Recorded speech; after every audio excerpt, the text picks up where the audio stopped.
Oh, what fun we're going to have today. We are live and on the air. This is Ann White, and I am here with my business partner, Kimberly Burnham from Spokane, Washington. Hi there, Kimberly. How are you? I'm good. How are you doing today? Great, and we're just going to play today.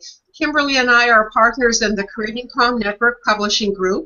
You can find a treasure trove of wonderful things if you go to our website, which is creatingcalmnetworkpublishinggroup.com.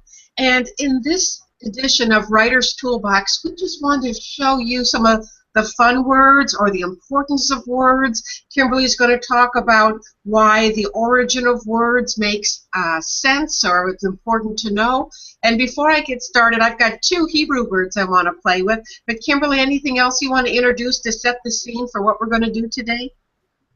Well, you know, last time we ended with a little teaser, and I put it out to people why, if octopus, octagon, you know, why the word oct, or that part of the word, means 8, and why October is not the 8th month, but rather the 10th month. So we'll be talking about that also. Yeah, and then the December would be these, which should be a 10. 10, right. Okay. Well, I want to get started with a little bit of magic because we've all heard the word abracadabra. And you may not know it, but it's not made up by Walt Disney, and just to say it's a magic word, but it has its origins in Aramaic. And many say it means, and I've seen this on Facebook lately this week, I create as I speak. Probably the better Aramaic translation is I create like the word. But it's interesting if we look at it like I can create with my voice like the word, that we really have the power to create magic. So abracadabra could be a very powerful word. And in my Jewish studies, I have a master's in Jewish theology. I studied magic and folklore, and I don't have. It would be harder for you to find the books that I could reference. But if you went to Wikipedia, the authority of all, and looked up abracadabra, what you will see is a very interesting amulet made from the word, and it's shaped like a triangle. And I would urge you to go there if you're interested in magic or folklore or anything like that, because the triangle goes with A at the bottom and then AB and ABR, and the word keeps getting spread out until it says abracadabra at the top. And if you were to have written that, it was going to be a protective amulet. And it was powerful enough that even one of the Puritans, like Increase Mather, said that has no power.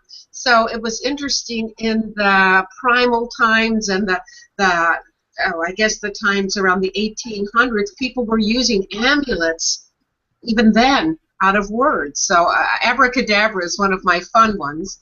Have you ever heard that before, Kimberly, with abracadabra? I have, that it comes from the Aramaic. And also, I think that, for me, that brings up, maybe we'll do a show on the magic of words and the way that people use words in protecting themselves, in healing. There's a lot of ways that people use words. So maybe next week we can do a whole show on the magic of words, or how people use words in that magic way. Right, so abracadabra is one of my fun ones that I like, and again, that's from an Aramaic derivation. From Hebrew, there is the word called yada, and I am constantly correcting people because they use it like etc. Yada, yada, yada. And I would like to bring you back to Genesis, and the word yada means to know in a biblical way, like Adam yada Eve. They knew each other in a biblical way. And the only person I knew or was aware of that used yada correctly was Elaine in Seinfeld, because she would always say, we had a date, we had dessert, we went back to my place, yada, yada, yada. That's correct. If you said, and I used to tell this to my women's Bible study, I'm going to the grocery store, I'm going to buy carrots, celery, cucumbers, yada, yada, yada, not unless you're stopping the produce man. You're not. So when you hear yada, yada, yada, just know it harkens back to Hebrew. It means to know in a biblical way, and you can have dessert, go back to your place, and yada, yada, yada, and you have used the word correctly. So those are my Aramaic and Hebrew words. Kimberly, why don't you take a couple, and then I'm going to bring up to modern day words. Right, and I think that that brings us to one of the points of why it can be interesting and fun and also useful to know word origins is so that you can use the words correctly. And I think that this is true of a lot of words that come from other languages that sometimes when we've heard it used, but maybe we heard it used improperly. If we actually know the origin, then we can use the word properly. I speak Japanese, and there aren't a lot of words in English that have come from Japanese, but there are some words that have come from Japanese. Honcho, like head honcho, he's the head honcho. Honcho in Japanese means the highest boss. I didn't know that. Thank you. So that word head honcho or honcho comes from Japanese, and you know there's a few words, and that's different. I mean, honcho is a word that has made its way into English and is used almost like an English word, and that's different from a word that is used like sayonara. People sometimes say sayonara meaning goodbye, which is what it means in Japanese. But I think that when people use the word sayonara, really they're using a Japanese word instead of a word in English. Do you know what I mean? That I think it's like so honcho is now actually an English word derived from Japanese, whereas sayonara remains a Japanese word. Right, right. And so I think it can be interesting to look at words from that perspective. And so, okay, so I'll tell you Oct, the story of Oct. So the story around that is that Julius Augustus, July and August, Julius Augustus Caesar decided that he wanted to have 2 months named after him, and he didn't want to have like the cold months. He wanted to have the prime summer months, and so he took all of the last four. So he took the last 4 months of the year and he pushed them back. He pushed the last 6 months of the year back, but then 2 got lost, right? So the what was the 11th and the 12th month got lost because they got pushed off the end of the year. But so we have July and August that got kind of stuck in there, and then the last 4 months are all off by 2. So Sept means 7, right? But it's the 9th month. Oct means 8, but it's the 10th month, and then Nov means 9, and Dec means 10. And then the first 6 months are named for gods. Janus, I forget what February is, but April, Mars is March. Anyway, so the first 6 are named for... July is Julius then, and August is Octavius? Augustus. Julius Augustus. So I didn't think of that, July and August. Okay, wow. Yeah, I'm glad I tuned in. So, and that, you know, that's just like interesting. For me, it's just interesting trivia. There's some other interesting trivia, which, why don't you go ahead and share a word, and then I'll share some other interesting trivia that I find about language. Well, one of the things that I wanted to share is that we can make language. And I don't know, you know, it's kind of a powerful thing to think that our language is very dynamic. And although it has roots, as we're showing, and Kimberly's going to continue to show, historical roots, we have new words. For example, in the Merriam-Webster dictionary, selfie. Selfie has made its way to the dictionary, and selfie, as we know, means an image of oneself taken by oneself using a digital camera, especially for posting on social media. So here in 2014, selfie has shown up, and you know, first of all, we have the power to make the word. Second of all, we have the obligation to use it correctly, because I heard somewhere that someone had handed a stranger a camera and said, "Would you please take a selfie of me and my child?" It's not a selfie. So we've not only made a word, but we need to use it correctly. So selfie is now in the Merriam-Webster dictionary as of this year. That's one of the modern ones. You want another modern one before we go on? Sure. Okay. Another modern one would be steampunk. Steampunk has now made it to the dictionary. And steampunk is science fiction dealing with 19th century societies dominated by historical or imagined steam-powered technology. And I first saw it in doing Authors on the Air, some book reviews, and met some fascinating steampunk authors. And at first I wasn't sure what it was, but it's the science fiction taking you back and then bringing in the steam-powered engines. And so steampunk is now a word that we have made up and is in the dictionary. So there's two for you. So it's science fiction because it's using scientific principles, but it's not futuristic. Right. Oftentimes in the steampunks that I have seen, you go back into time and then they have the steam-driven machinery, like that would be an airplane. Back in the time when everybody's being in a Western, and you would have a steam-powered airplane going by. So it's the mixture of time zones, and maybe that's where the punk comes in, but you very often will see a steam-powered invention there. Interesting. Not my genre, but I think the images for steampunk are pretty cool in that sense. Right. It's a dictionary. Right. Right, so I was going to say another historical thing where really through language you get a little history lesson is why in English we use a different word for the meat as compared to the animal. So that cow and beef are different words, right? In a lot of languages they use the same word for the animal as for the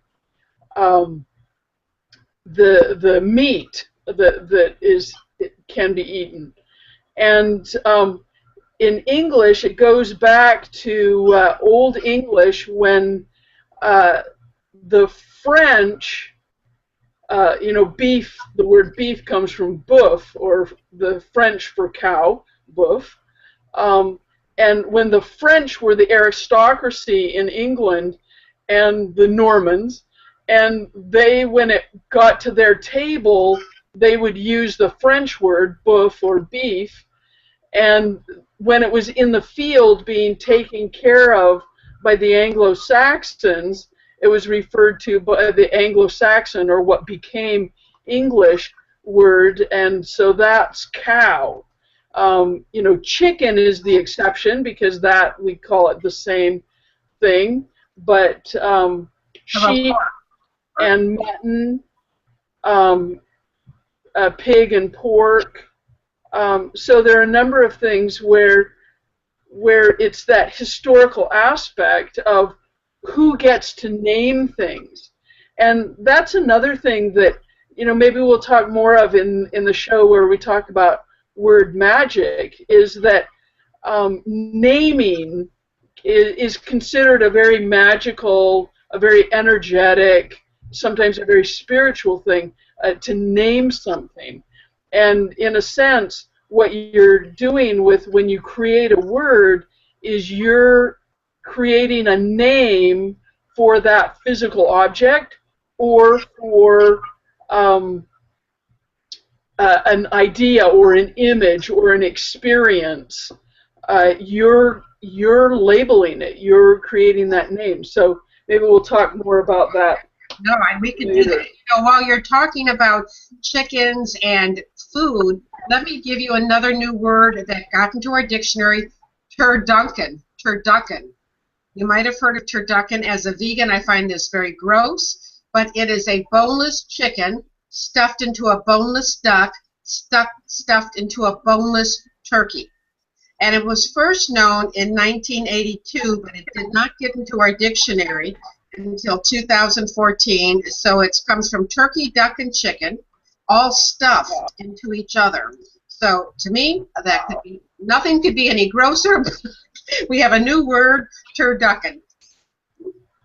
Well, that reminds me of a funny story that somebody at Thanksgiving, their daughter was making her first big Thanksgiving dinner for the whole family, and anyway, they sent her out for something, and they unstuffed the turkey and they put in a little like a capon or anyway, like a little chicken-like thing, and then they put the stuffing back in.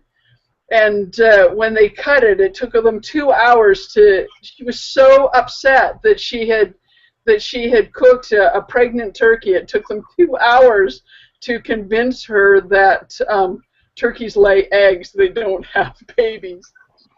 One time, and this is off the subject of words, but my story is I thought I was very upscale when I was in my 30s or early 30s, late 20s, and I called this upscale butcher shop, and I said, I'm going to have a dinner party, and I'd like to serve duck.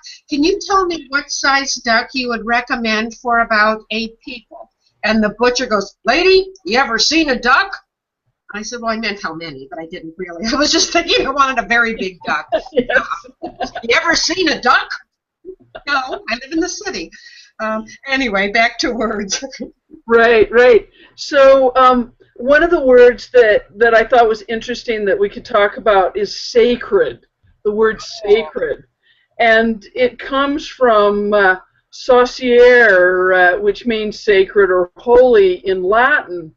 But it's also one of the things that I find that's interesting about words and where they come from is to look at what other words are related. And so with the word sacred, consecrate and saint are also related, but the bone at the base of the spine, the sacrum, is also related. How is it related? And the reason that it's related is not because they thought of it as being sacred, but rather because that bone was used ritualistically. It was like a little container, like a little bowl. Right at the base of your spine, the sacrum. Yeah, it's kind of a triangular shape. This kind of like a bowl-shaped thing, and they would use the sacrum, obviously, when the person was done using it.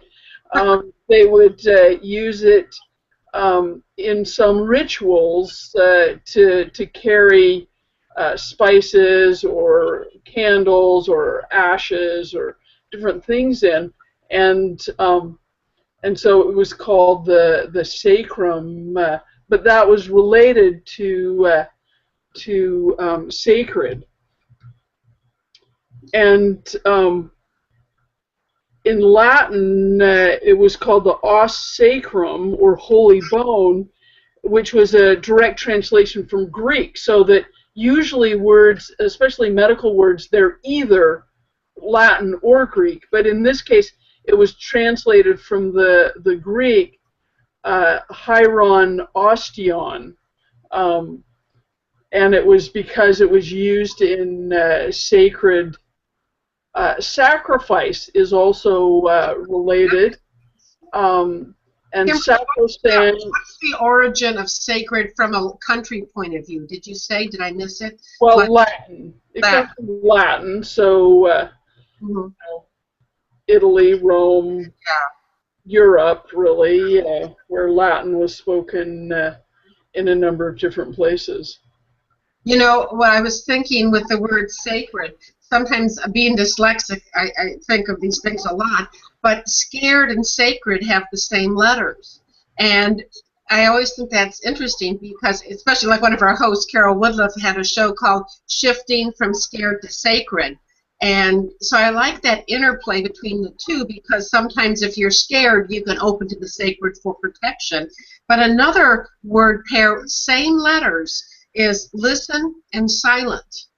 Both have the same letters. So those kind of things just fascinate me. And like I say, being dyslexic, untie and united too. But, dyslexics of the world untie. Anyway. Yes. So I like that the letters, though, scared and sacred. I don't know, that just means something to me, but I don't know what it means. Is there there's probably is there a word for that when words have the same letters and you mix them up? Probably just Scrabble. Huh? Right. Yes, but this is one of the things about words where that you can, if you really know about words, if you know words and study the origins, but also that you learn things like, that scared and sacred have the same letters. You can use it in your writing to make people pay attention, so that you can say things like, you might be scared, but if you just change the words around, or the letters around, the order around, you can be sacred. And then people realize, oh, yeah, they are. Or you can say things like, in order to listen, you have to be silent. And you just need to change your perspective, to change the order of things in order to do that. And sometimes I think we can use words in a way to emphasize, so that if you're reading along and it's kind of like the author has led you along and you're expecting a certain word at the end, or you expect that next word, if the author changes that word and puts something that has a similar meaning but is a different word, it causes the reader to really pay attention, to pause, to take that moment and really pay attention. And so I think it can be very powerful when we use words in unexpected ways. And the more we know where words come from and what words are related and interesting things about words, the more we can kind of play with them and use them in unexpected ways. Yeah, another one of those same letter words is dog and God. And I remember years and years ago when the bumper sticker came out, dog is my co-pilot, as a play on God is my co-pilot. At that point, that was an unexpected thing that got attention. Now it's pretty hackneyed, but that's another example of shifting someone's perspective. Yes, and there's that saying, what do dyslexics stay up wondering? Does dog exist? Oh, yeah. Now I'm staying up wondering, do penguins have knees? That's my latest. Anyway, would you like to give us another word before I give a new one? Yes. So another word or something. Give us another word. Okay. Sometimes it can be interesting to look at words that are very old. And the very oldest words, of course, are for things that, have always been here. So one word that I wanted to look at was tree, the word tree. It goes back to Indo-European. So that's before Latin, before Greek. Indo-European is kind of that oldest family that English, German, all the Latin-based languages, French, Spanish, Portuguese, Italian, go back to, as well as a number of other languages. And it says, this appears originally to have designated specifically the oak tree. I thought that was interesting, that the general word originally meant the specific word. You know, we have examples where the specific word becomes the general word, like Kleenex. Right. That's a specific brand, and really you should maybe say tissues or something like that. But still, people use that specific word to mean the general thing. But in this case, the word tree, it comes from the Indo-European word for oak, Daru or Doru. And then it also drew the word druid. Yeah. So I think it kind of went from Daru to true to tree. You know, kind of Dree. You know, that D and T sound got changed, but the word druid has a similar origin to tree, which today you would never think that the word druid, which is a nature-based worship, a population that worshipped trees and maybe not even so much worshiped trees as felt very connected to trees and to nature and to their environment. And then also the word tray meant a wooden vessel, like something wooden that you could carry things, and also the word trough, which you know, was originally like a barrel or a big wooden container. And so I thought that was kind of interesting. But when you look at what are the word origins of the very oldest words, you just have to think about what are those things that have always been here that people forever have had to have a name for. Right. And, you know, it's nice when you can go back and grab a word like that because it brings with it so much history. Like, you know, when you're talking about druid, I was really back in the forest. So if you were to understand that word and then use it in your writing somehow, maybe the night hearkened with a druid sense of mystery or something. So the power of words really can evoke wonderful, wonderful memories. So I like that, but I didn't realize the connection between druid and trees. Kimberly, would you show the book you're using too? Because that's a nice handbook, Dictionary of Word Origins. So it's a wonderful thing for a writer to have. How do you use it to find words, or do you use it if you have a word and then you want to check it? Or both ways, I guess. Both ways, really. But it's hard to just look up a random word. I mean, you can read it in the same way that you read a dictionary.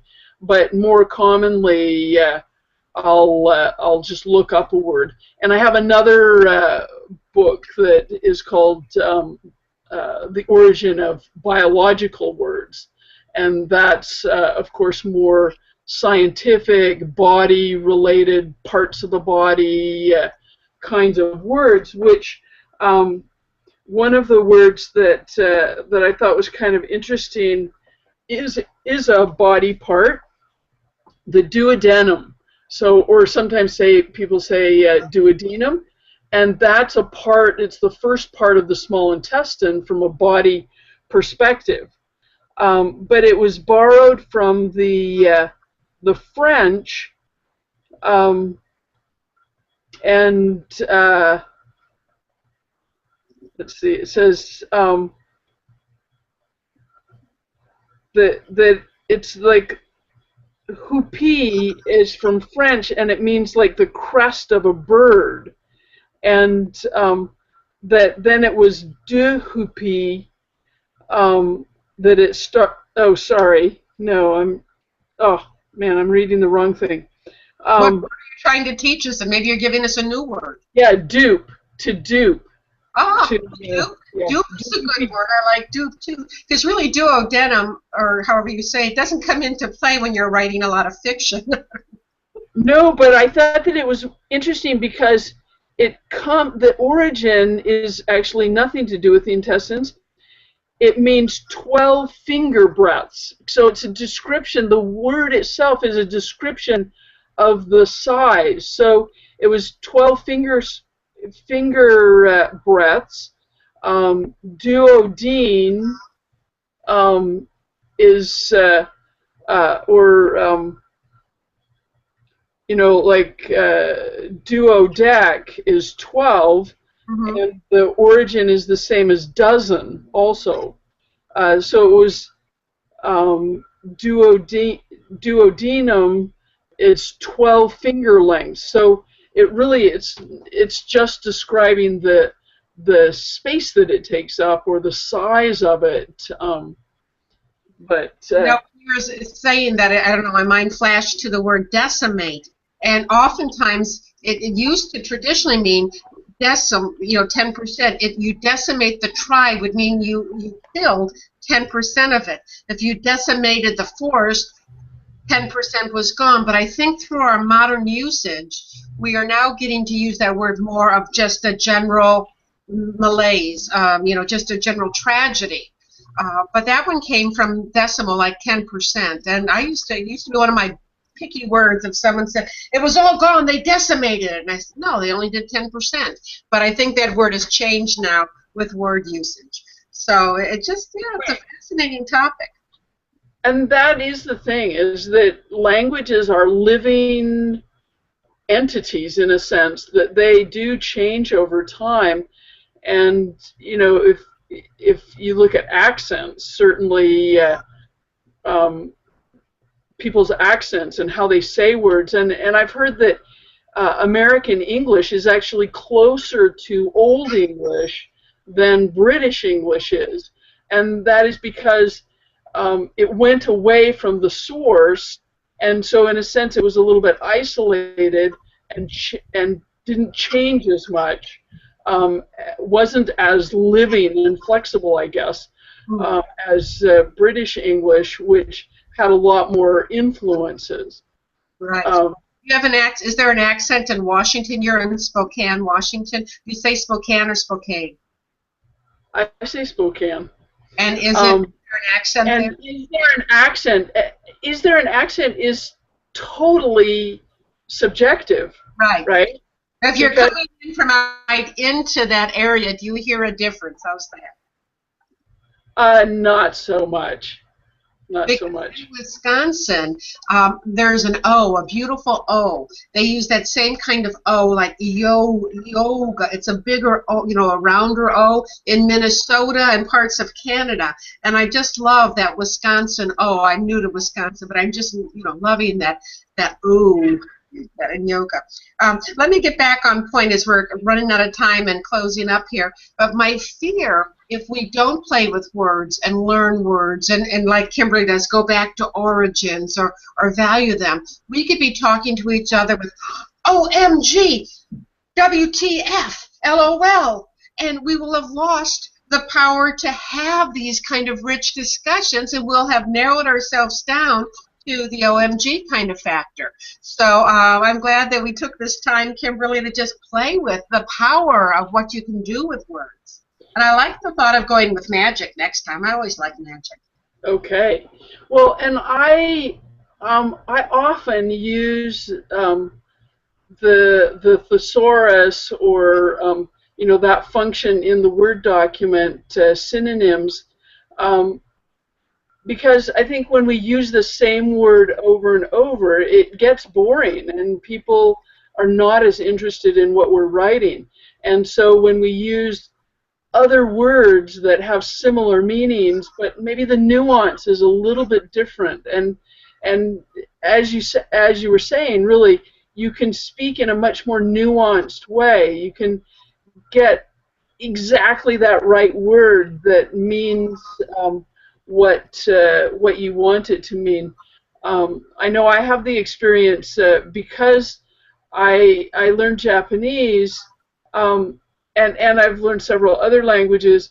There's some words that really the first time that it comes to me in my mind, it comes in that other language, and then I have to figure out another way to talk about it in English. But it's because I learned the word through an experience that I had in that language.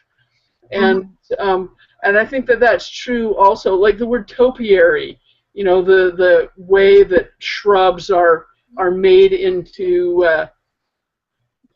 like figures and that. I know exactly where I learned that word because my family was on a trip to Disneyland and somebody said, "Oh, aren't the topiaries beautiful?" And I'm like, "What's a topiary?" And they're like, "Oh, that's that shrub that's like in the shape of Mickey Mouse." And so, you know, when we play with words and when we learn new words and study words, I think we just are able to describe our world in a more interesting, certainly, and some might say better way. You know, Kimberly, I was out at a dock when I was in Florida where real fishermen were coming in. I mean, it was a real fisherman's dock, and this old scrub of a guy was trying to tell a story. He goes, "Well, it was gin clear." And I thought, what a cool way to put an idea together. You know, gin as something you drink, but it was a gin clear idea. And I thought, that's a powerful way to say it. Or when my brother orders his martinis, he wants them Arctic chilled. You know, but he's a writer, so I guess he can have Arctic chilled with a whisper of this. I don't know, it's fun to play. Here's a challenge for you, for everyone who's watching or listening. What if you were to just learn a new word every day? You know those calendars they have where they have computer programs? I remember doing that, and I just love to find new words. So it might be something you decide to do is give yourself the challenge of not only learning a new word, but as a writer, working it into something that you write. And that's pretty fun. Anyway, Kimberly, anything else before we say goodbye and go out and play and then do some magic next week? Yeah, no, I look forward to some magic next week. With the has been thrown. I have to think of some.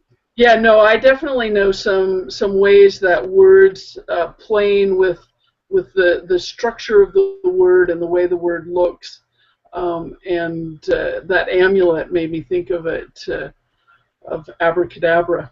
That's right. And where I probably am going to go back to get my stuff for next week is I used to do a lot of study on Jewish magic and the folklore, and it was rich in all sorts of spells and things. So I'll see what I can dig up in that area. But anyway, go out and play. Have a wonderful day, and write.